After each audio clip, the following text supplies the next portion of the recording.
Bildy here. I'm going to try something. I'm going to read. I'm going to read to you. This is something I wrote. But people don't like to read, so I'll try to jazz it up a little bit, make a little performance out of it, huh? Or I'll just read. We'll see how it goes. The US, UK, NATO complex have given billions and billions of dollars to the astonishingly corrupt puppet state Ukraine. Their stated reason is to fight Russian aggression, trademark. This hackneyed vacuous trope has become the trademark for keeping the dollars flowing into the Somalia of Europe. Who benefits? The many oligarchs, kleptocratic political animals, and weapons industries of the West. Tax money goes in, bribes, kickbacks, big contracts, free resources for U.S. and EU industries, destruction of all possible competition, absurdly high salaries for worthless degenerates who happen to belong to Western political families. What's not to like if you're one of those creatures? The delusion must be maintained that the giant infusion of tax money and donations are helping plucky little underdog Ukraine that just wants freedom, and it helps them to fight off aggressive, brainless savages of Russia that are trying to take over the world. First Ukraine, and then what are they going to do once they get in? There's no stopping them. They want you to believe that. It's insane.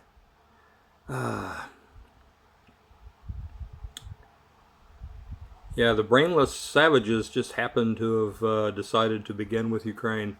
The American taxpayer were to know the truth, they would take action. The plan would be thwarted. Some dismantling and disengagement of the system should take place.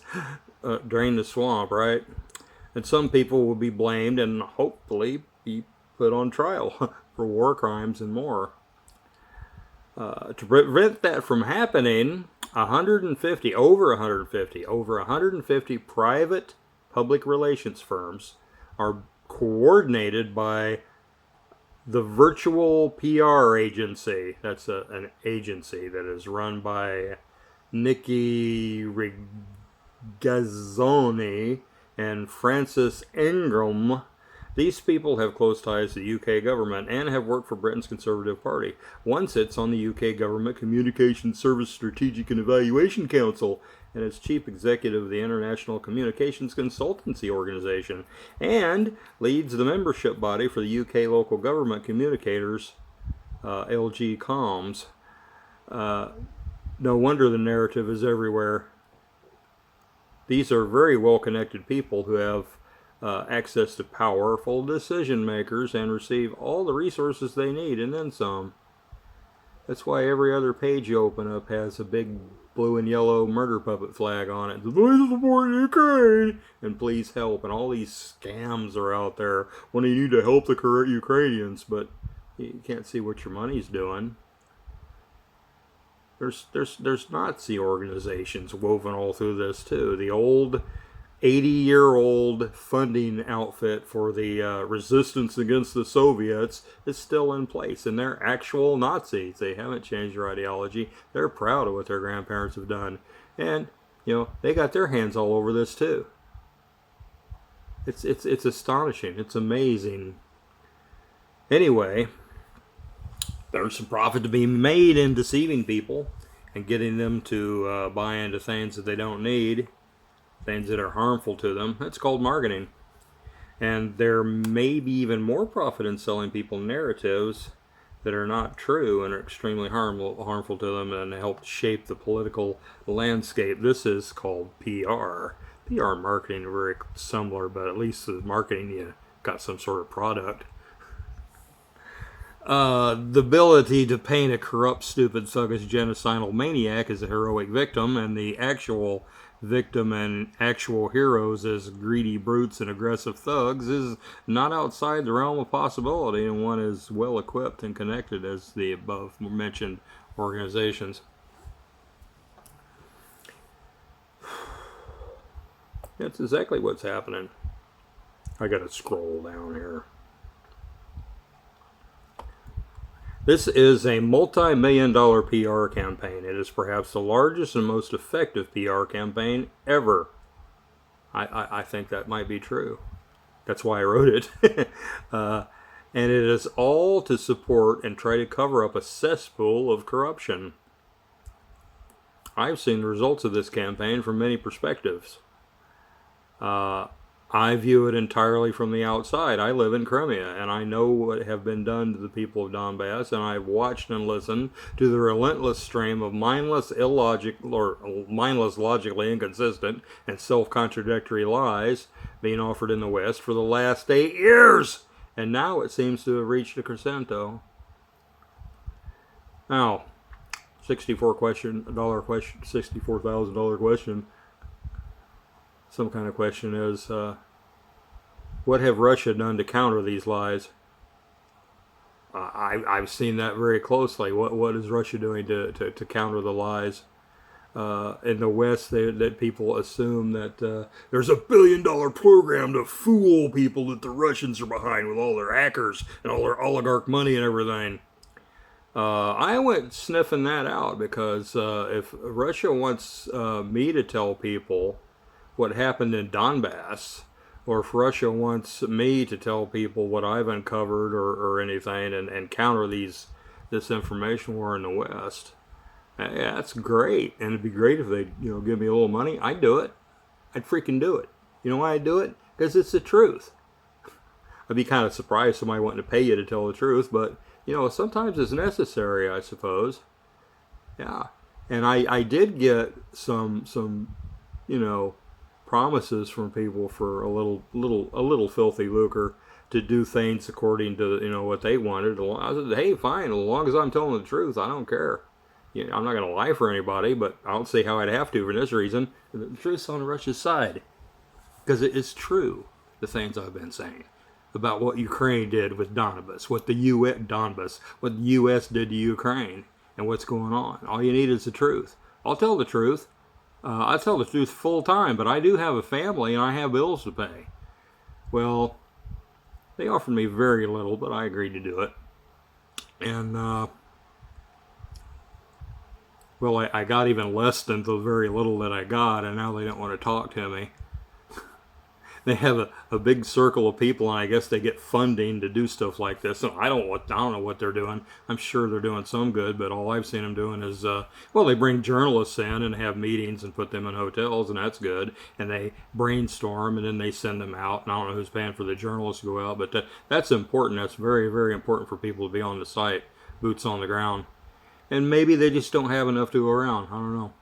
Not sour grapes or anything. It's just that, I guess I haven't been effective enough trying to get bigger platforms and build my platform. And I'm just, I'm out of money.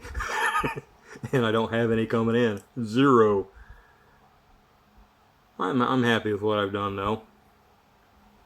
Did my part. Probably did some good.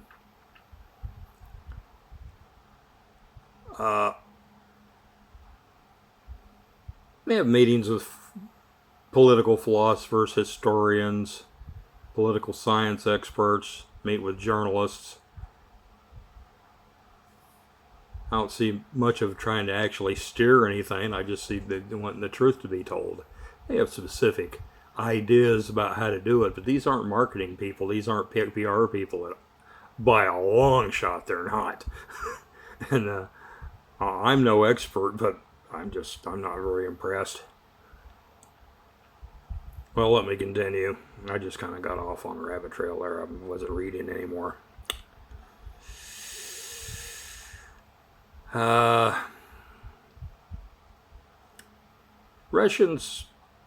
These Russians, the ones in charge, I think of them, they're kind of like very calm judo masters.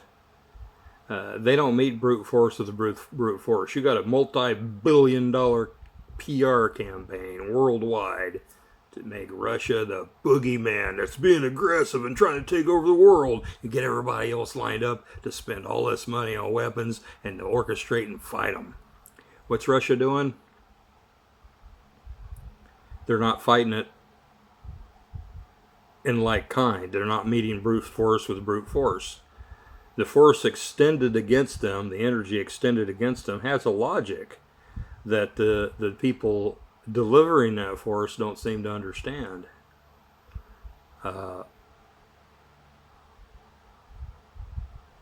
There doesn't seem to be a whole lot of interest in counter propaganda in Russia, or even getting the truth out. If there is very little, if there's any, especially money appropriated toward it, not very much seems to filter all the way down. They have a very tight budget. I mean, they're generous as heck with, whining and dining journalists and keeping them in hotels and shunting them around, and that's good. That's a good thing. These guys come back from Ukraine. They need some comfort.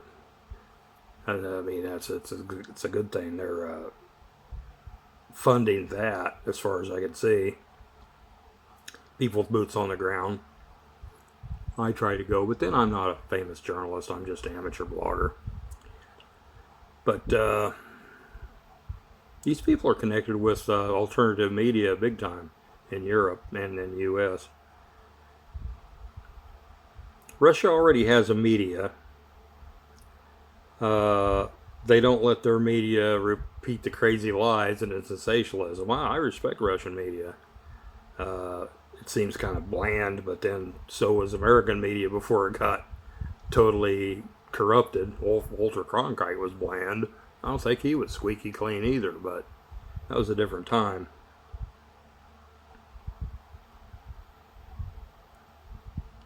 Russian media would be in big trouble if they started doling out the Western lies about the war. They're not allowed to lie about things. I haven't seen any lies in the Russian media.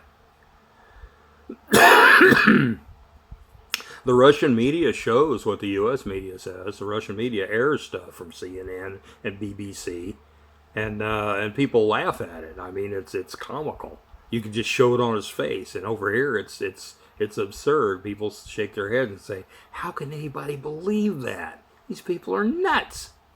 But over in America, they're believing it. In Great Britain, they're believing it. In Europe, they believe it. Yeah, counter that on their terms, but there doesn't seem to be much interest in that. Russia was banned. Russian media was banned. The West banned Russia media in the West. Only domestically approved system lies are allowed. The top tier that seems to be running the show believe, like Donald Rumsfeld, that we're creating our own reality, and while you contemplate that reality, we're already creating another one. They think they can do that. They think that there's no limit to that, and that it'll work.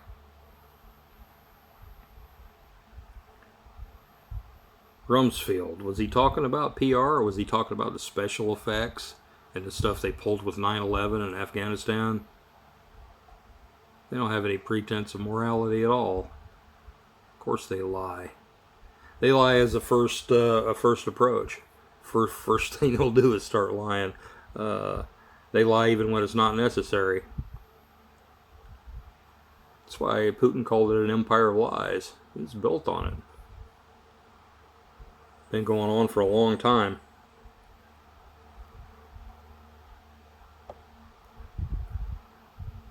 If you try to tell the truth in the West, they deplatform you, and they put little signs that say, "This is disinformation. This is out of context. This is Russian propaganda.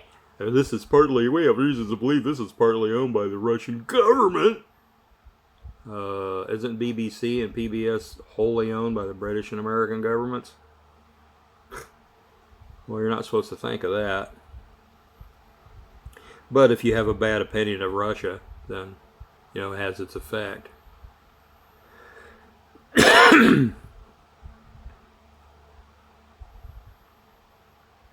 Russia needs to be heard in the West, but doesn't seem to think that it's a very important priority. There is a powerful advantage when the truth is on your side. Maybe the top decision makers just want to let the West stew in their own lies. Doesn't seem to be any good to do any good to try to counter them to a large part. There are people that want the truth, but there's an awful lot of people that don't, and there doesn't seem to be anything you can do about it. I figured out the psychology behind that. It's a spiritual thing, really. Just going to let the West stew in her own lies until she dissolves. Like I said, the logic of what the West is doing has a certain dynamic to it that the people that are doing it don't even seem to understand what the results are going to be. Seems to be the Russian approach. Look at the economic war. The West has done it to themselves, and they're doomed. The dollar is doomed. Absolutely doomed. You're in for real rough times. Russia didn't do it. You did. Your people did.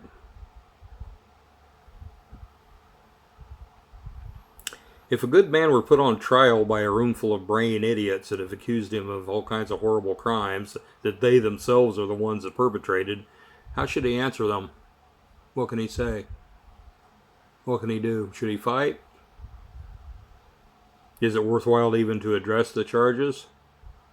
Especially when they put a big sign behind you saying, anything that he says is a lie, by definition. So what can you say? What can you do? They gagged all his witnesses and won't let them speak anyway.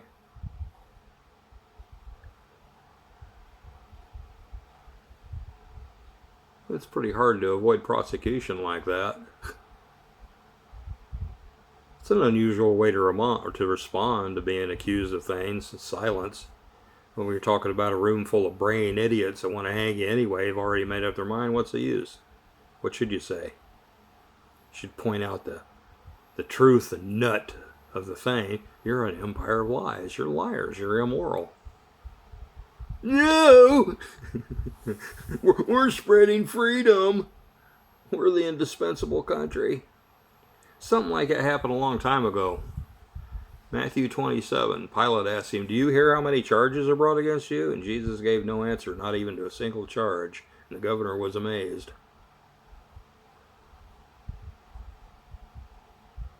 The game is rigged, why even play it?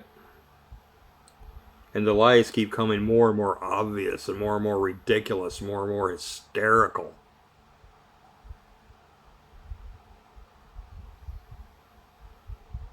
And Russia's not doing that. Russia has morals. There's a reason why they don't do these things. The West does. It'll eventually cause, if you have faith, then you believe it's eventually going to cause them inescapable destruction. Sure as night follows day.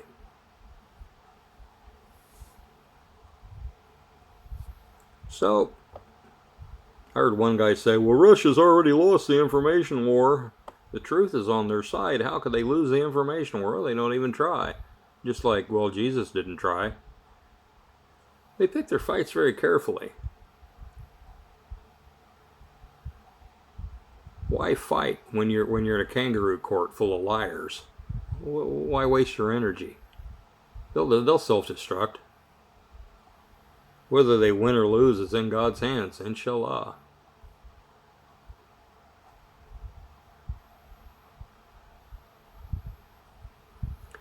I was driven to counter the lies. I hate lies. It pissed me off. And I'd take them apart with logic. I'd try to show people. I've done this for years. And sometimes people just need new information because they're kept from information. Very few people in the West know why there's Russians in the Donbass. They have no idea. They never heard of Novaya Russia. They think that's something that's just made up. They think, and they're being told by their own government and pseudo-historians that Ukraine is a unified state, the same size it is now. It goes back 1,000 years. They're being told this stuff. Now that's malinformation. That'll cause you to believe things that they want you to believe that aren't true. I mean, informing people of the historical aspects of this, but you're talking to Americans about history of some European country, it's like talking to a herd of goats. They just sit there chewing, kind of looking at you, waiting for the noise to stop. You got something more to eat? Serious. It's like talking to a herd of goats. Nobody cares. Nobody wants to hear about that. They don't understand how it's relevant to anything. Television. I think television's done it. Programmed since a toddler to become part of a narrative and identify with that and be the hero. Identify with the hero and go along with the story, even if it's completely freaking absurd and there's no logic behind it. Somebody would let somebody wage a genocide against them for 8 years, trying diplomatic solutions, playing by the rules, and finally they cut loose and attack them. And they're going to commit war crimes? Really? Well, in American movies they probably would. Americans are all about gratuitous violence. They love that shit. They can't understand anybody not liking it. Well, some of them are finding out when they come over here and volunteer for the Ukrainians. Yeah, they get cured of it.